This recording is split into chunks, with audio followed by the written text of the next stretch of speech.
Hello everybody, welcome back to 10 Minute Reviews. Jason here bringing you today's video. As always guys, please hit those like and subscribe buttons. We've got a ton of content that we come out with. We're trying to review as many books as possible. Also, don't forget to check the links down below for links to today's book, any other applicable links, such as our Discord channel, and anything else we can think of. Please check it out through the links. One of our fans asked us to set ourselves up with the Amazon affiliates so we could use the traffic through those links.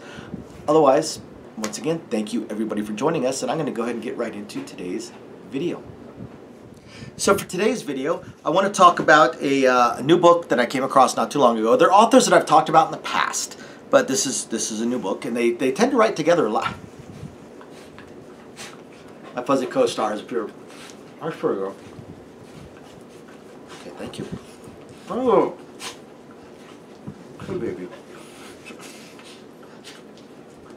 So Virgil Knightley,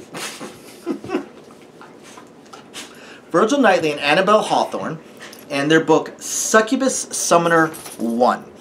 And I think 2 is coming out shortly, or may have already come out and I just haven't had a chance to read it yet, but awesome book. Now, I've talked about them in the past and their writing style. It's fun, it's gripping, you have difficulty putting it down, and their world building is cool and fun as well. So this series follows a character named Sam, and Sam is, unsurprisingly, a summoner. Now in this world, and this is kind of a fantasy-esque, Middle Ages adjacent type of world, there's a lot of different magic, but the primary, I guess the elite, not nobles, because there are nobles in this society, but the elite, I suppose, of the magic world are the summoners. Now they learn other magic along with it, but their ability to summon is what makes them so powerful. And they summon familiars, but they're also able to, they don't necessarily have to bond a summon as a familiar. They can just temporarily summon something.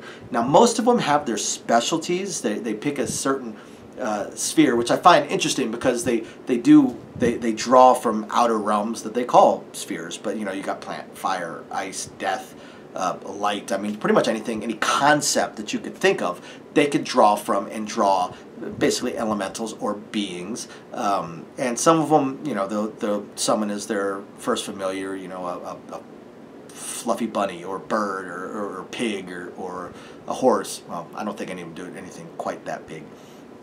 And in Sam's case, when he graduates school and he does his first summon, he ends up summoning a succubus. Hence Succubus Summoner. But it's very strange because he was just trying to summon an animal, and he said he drew a succubus with animalistic traits.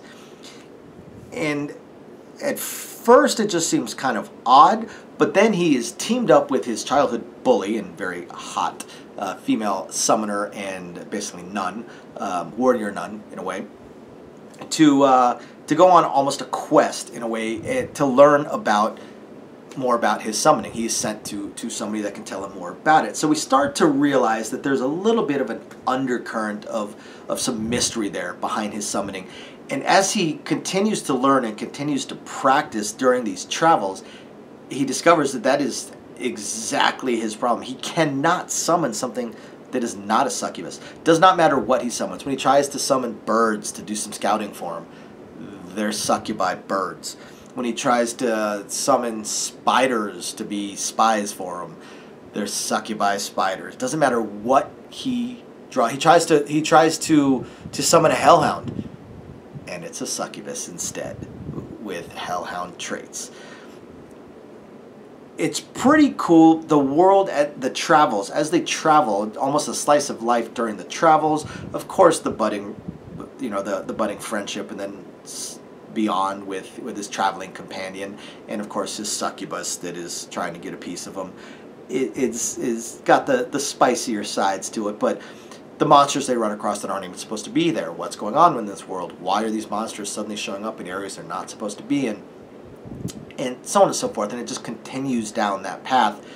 And then when they finally reach their destination, and they find out more about his abilities as a succubus summoner, they find out more about not just summoners, but the fact that there used to be hidden summoners, or not hidden, rare summoners, forbidden classes, basically forbidden summoning specialties, and there are within the bloodline.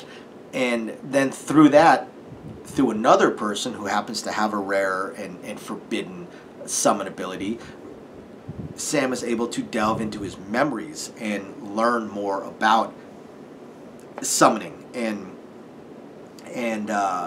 his abilities and his bloodline, and why he has this ability, and possibly it came from his bloodline.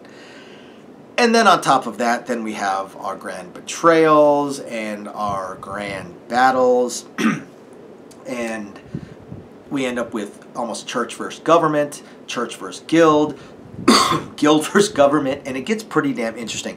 This book is part slice of life, part setup, you can tell, for a grander plan, and I'm looking forward to that grander plan. Virgil Knightley and Annabelle Hawthorne write some really fun stuff, and this is no exception. This book was a ton of fun.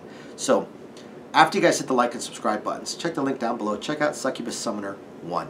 Awesome book. Ton of fun. You guys got to check it out. Thanks for watching, everyone. Bye now.